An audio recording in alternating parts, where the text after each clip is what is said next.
ಒಟ್ನಲ್ಲಿ ಈ ಮನೇಲಿ ನಾನು ಬದುಕಿದ್ರು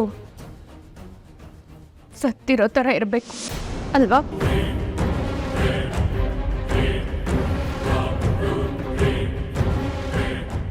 ಅಳಿಬೇಡ ಅಮ್ಮು, ಅಳಿಬೇಡ ಕಂದ.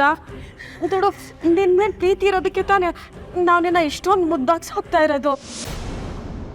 ಪ್ರೀತಿನ ಅಮ್ಮ? ಈ ರೀತಿ ಕಟ್ಟಾಕದ್ನ ಪ್ರೀತಿ ಅಂತಾರ?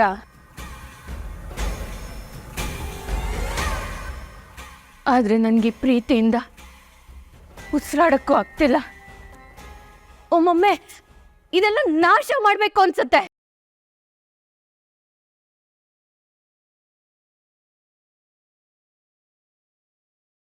ಕಮಲಾ, ಹಾಗೆಲ್ಲ ಕೆಟ್ಟದಾಗ ಮಾತಾಡಬಾರ್ದು.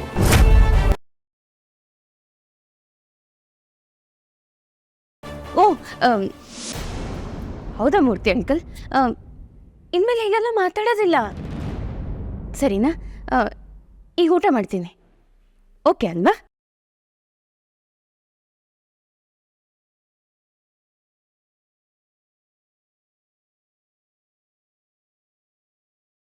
ಅಪ್ಪ, ನೀವ್ಯಾಕೆ ಸುಮ್ಮನಾದ್ರಿ?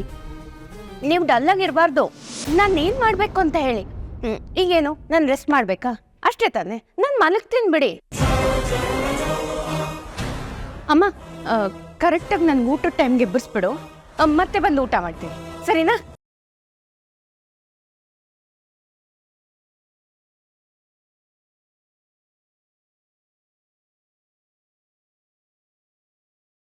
ಈ ನನ್ನ ಮಗನ ನನ್ನ ಕೈಯಿಂದ ಹುಡ್ಕೋಕ್ಕಾಗಲ್ಲ ಕಣಪ್ಪ. ಹಿಂಗೆ ಬಾಳೆ ಬೆಳೆಸಿದ್ರೆ ಆಗಲ್ಲ, ಬುದ್ಧಿ ಬೆಳೆಸ್ಬೇಕು. ಹೇಳ್ಸು ಪೂಜಾನ.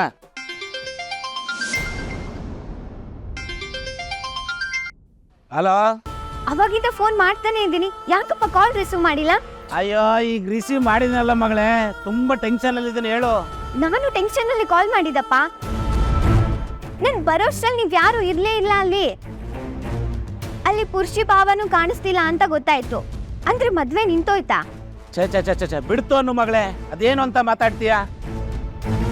ನೋಡ, ಇವತ್ತು ಎಷ್ಟೊತ್ತಾದ್ರೂ ಪುರುಷಿನ ಹುಡುಕ್ತೀನಿ, ಕರ್ಕೊಂಡು ಬಂದೇ ಬರ್ತೀನಿ, ಮದುವೆ ಮಾಡೇ ಮಾಡಿಸ್ತೀನಿ. ಅದ್ಯಾವ ನನ್ನ ಮಗ ತಡಿತಾನೆ ನಾನು ನೋಡ್ತೀನಿ. ಆದ್ರೆ ಅವ್ರೇನು ಸಿಕ್ಕಿಲ್ವಲ್ಲ, ಪುರೋಹಿತರು ಬೇರೆ ಬೇರೆ ಮುಹೂರ್ತ ಇಲ್ಲ ಅಂತ ಹೇಳ್ತಿದ್ರು. ಅದೆಲ್ಲ ಆಚಾರ ಕೇಳೋರ್ಗೆ, ನನ್ನಂತವ್ರಿಗಲ್ಲ. ಒಳ್ಳೆ ರೀತಿಯಿಂದ ಮದುವೆ ಮಾಡಿ ಕಳಿಸ್ಬೇಕು ಅಂತ ಅನ್ಕೊಂಡಿದ್ದೆ, ಆದ್ರೆ ಆಗ್ಲಿಲ್ವಲ್ಲ, ಏನ್ ಮಾಡಕ್ಕಾಗ್ತದೆ? ನೋಡೋ, ಈಗ ಪುರುಷಿ ಯಾವಾಗ ಸಿಗ್ತಾನೋ ಅದೇ ಒಳ್ಳೆ ಮುಹೂರ್ತ, 3 ಗಂಟೆ ಹಾಕ್ಸ್ಬಿಡೋದೆ. ಸರಿಯಪ್ಪ, ಬೇಗ ಬನ್ನಿ. ನೋಡೋ, ಈಗ ನಾನು ಪುರುಷಿನ ಹುಡುಕ್ತಾ ಇದ್ದೀನಿ, ಸಿಕ್ಕಿದ ಕೂಡಲೇ ಆದಷ್ಟು ಬೇಗ ಕರ್ಕ ಬಂದ್ಬಿಡ್ತೀನಿ. ಆಯ್ತಪ್ಪ, ಬನ್ನಿ. ಮಗಳೇ, ಇನ್ನೊಂದು ವಿಷಯ ನೀಟಾಗಿ ಕೇಳಿಸ್ಕೊ. ಆ ಒಟ್ಟಾರದಲ್ಲಿದ್ದಾರಲ್ಲ ಕಿತ್ತೋದನ ಮಕ್ಕಳು, ಅವ್ರ ಮೇಲೆ ಒಂದು ಕಣ್ಣಿಟ್ಟಿರು, ಯಾರು ಸರಿ ಇಲ್ಲ. ನೋಡು ಮಗಳೇ, ಆ ಒಟ್ಟಾರದಲ್ಲಿ ಎಲ್ಲರೂ ಬಂದು ನನ್ನ ಹೆಂಡತಿ ಮಗಳಿಗೆ ಅದು ಇದು ಹೇಳಿ ತಲೆ ಕೆಡಿಸ್ತಾ ಇರೋ ಹಾಗೆ ನೋಡ್ಕೋಬೇಕು. ಇವ್ರ ಬಗ್ಗೆ ನೀನೇನು ಟೆನ್ಷನ್ ತಗೋಬೇಡಪ್ಪ, ನಾನು ಇವ್ರನ್ನ ಅಬ್ಸರ್ವ್ ಮಾಡ್ತಾ ಇರ್ತೀನಿ. ಹಾಗೇನಾದ್ರೂ ಇದ್ರೆ ನಿಂಗೆ ಕಾಲ್ ಮಾಡ್ತೀನಿ, ಆಯ್ತಾ? ಆಯ್ತು ಮಗಳೇ.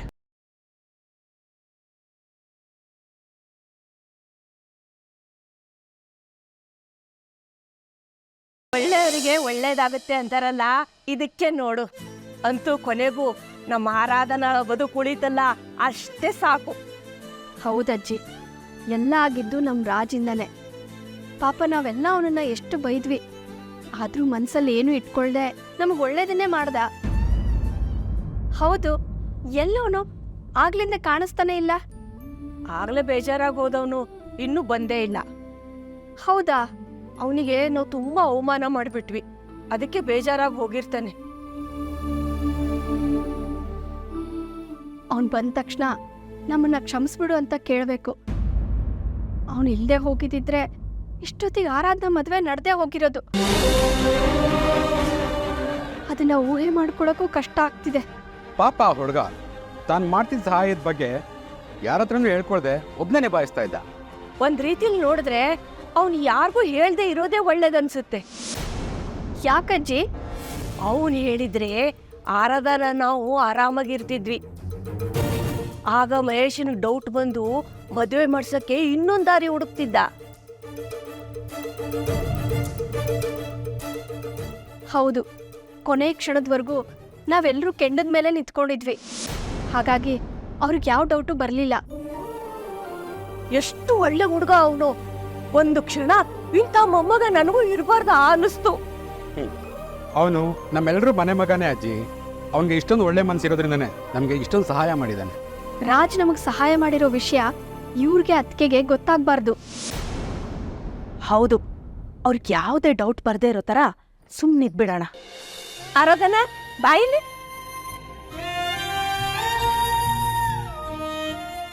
ದೇವ್ರು ನನ್ನ ಕೈ ಬಿಟ್ಬಿಟ್ಟ ಅಂತಿದ್ದೆ. ಈಗ ನೋಡು, ಅದೇ ದೇವ್ರು ನಿನ್ನ ಕಾಪಾಡ್ದ. ಕಾಪಾಡಿದ್ದು ದೇವ್ರಲ್ಲ ಅಮ್ಮ, ರಾಜ್.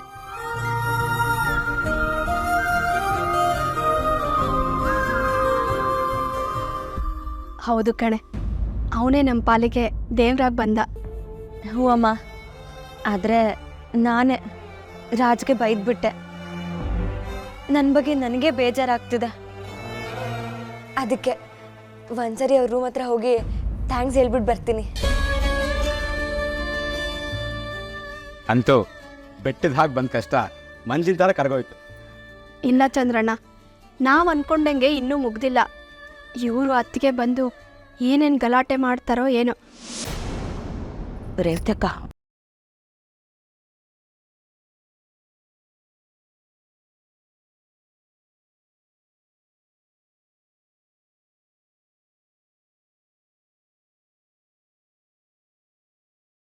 ಏನು ನಾನು ಬಂದ ಕೂಡಲೇ ಮಾತೇ ನಿಲ್ಲಿಸ್ಬಿಟ್ರಿ? ಏನು ಮಾತಾಡ್ತಿದ್ರಿ ಎಲ್ರು?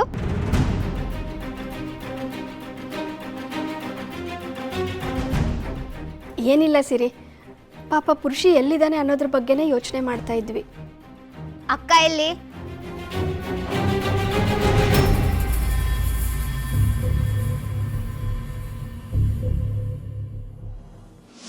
ಇವರೆಲ್ಲ ಏನೋ ಮಾತಾಡ್ತಿದ್ರು. ನಾನು ಬಂದ ತಕ್ಷಣ ಟಾಪಿಕ್ ಚೇಂಜ್ ಮಾಡಿದ್ರು. ಇನ್ನು ಈ ಅಕ್ಕ ರಾಜ್ ಮನೆ ಕಡೆ ಹೋಗಿದ್ದಾಳೆ. ಎಲ್ಲೋ ಮಿಸ್ ಹೊಡಿತಾ ಇದೆ. ಅದು ಏನು ಅಂತ ಗೊತ್ತಾಗ್ತಿಲ್ಲ.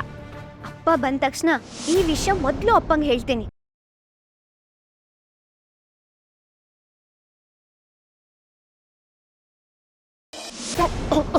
ಅವಳ ನಿಧ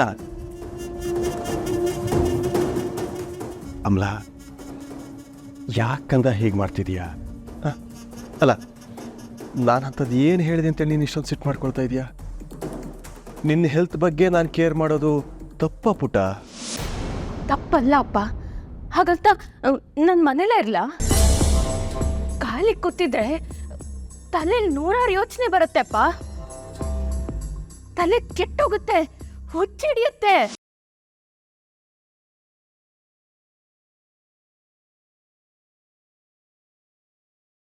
ಅಮ್ಮ, ಯಾಕೆ ಹೀಗೆ ಮಾತಾಡ್ತಾ ಇದೀಯಾ? ಏನಾಗಿದೆ ನಿಂಗೆ? ನಿನ್ ಏನು ಆಗಿಲ್ಲ ಕಣೆ. ನೀನು ಆರಾಮಾಗೇ ಇದೆಯಾ? ಶ್ರೀ, ಅವಳಿಗೆ ಏನು ಆಗಿಲ್ಲ ರೀ. ಅವಳು ಹುಷಾರಾಗೇ ಇದ್ದಾಳೆ.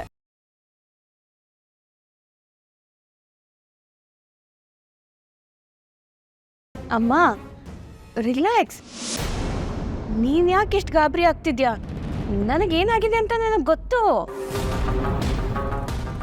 ಅದಕ್ಕೆ ಅಲ್ವಾ ನೀವೆಲ್ಲ ನನ್ನ ದೂರ ಇಡ್ತಿರೋದು. ಕೇರ್ ಅನ್ನೋ ಹೆಸರಲ್ಲಿ ನಾನು ಮನೇಲೇ ಇರೋ ಹಾಗೆ ಮಾಡ್ತಿರೋದು. ನಿನಗೆ ನೆನಪಿದ್ಯಾ ಅಮ್ಮ? ಬೇರೆ ಮನೆ ಮಕ್ಕಳೆಲ್ಲ ನಾವು ಸ್ಕೂಲ್ಗೆ ಹೋಗಲ್ಲ ಅಂತ ಹಠ ಮಾಡ್ತಿದ್ರೆ ಹೋಗು ಹೋಗು ಅಂತ ಒತ್ತಾಯ ಮಾಡಿ ಕಳಿಸ್ತಿದ್ರು. ಆದರೆ ನಾನು ಸ್ಕೂಲ್ಗೆ ಹೋಗಲ್ಲ ಅಂತ ಹೇಳಿದ ತಕ್ಷಣ ನನ್ನ ಮನೇಲೇ ಇರೋದಕ್ಕೆ ಬಿಡ್ತಿದ್ರಿ. ಆದರೆ ಸುಶಾಂತ್ನ ಮಾತ್ರ ಸ್ಕೂಲಿಗೆ ಕಳಿಸ್ತಿದ್ರಿ. ಅವನು ಹತ್ಕೊಂಡು ಸ್ಕೂಲ್ಗೆ ಹೋಗ್ತಿದ್ದ. ಅವನಿಗೊಂದು ನ್ಯಾಯ, ನನಗೊಂದು ನ್ಯಾಯ ಅಲ್ವಾ?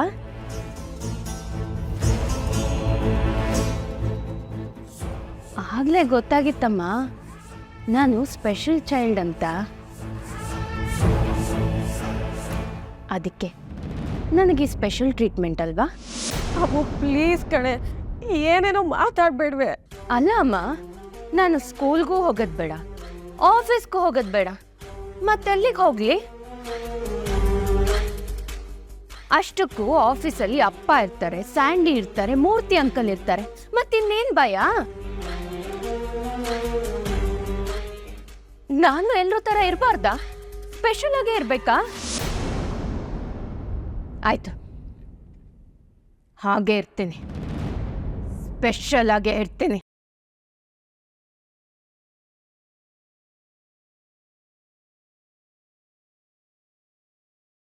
ಬೇಡ ಅವಳ, ಈಗೇನು ನೀನು ಆಫೀಸ್ಗೆ ಬರ್ಬೇಕು ತಾನೆ? ಸರಿ ಬಾ.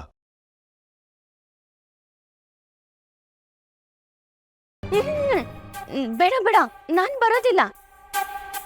ನಿಮಗೆ ಬೇಜಾರು ಮಾಡೋದಕ್ಕೆ ನಂಗೆ ಇಷ್ಟ ಇಲ್ಲಪ್ಪ. ಇಲ್ಲಮ್ಮ, ಯಾವ ಬೇಜಾರು ಇಲ್ಲ. ನಿನಗೇನೀಗ ಆಫೀಸ್ಗೆ ಬರಬೇಕು ಅಂತಂದರೆ ಬಾ. ನನ್ನ ಆಫೀಸ್ ಅಂತಂದರೆ ನಿನ್ನ ಆಫೀಸ್ ಕೂಡ ಅಲ್ವಾ? ನಿನಗಿಷ್ಟ ಬಂದ ಹಾಗಿರು, ಆಗ್ಬೋದಾ? ನಿಜ ಹೇಳ್ತಿದ್ದೀರಪ್ಪ? ನಿಜ ಕಣೆ.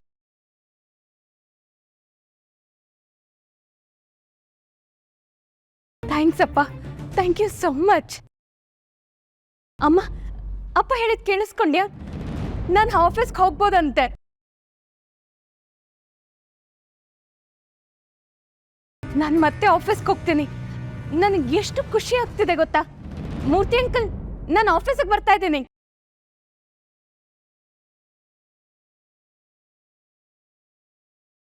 ಥ್ಯಾಂಕ್ಸ್ ಅಪ್ಪ.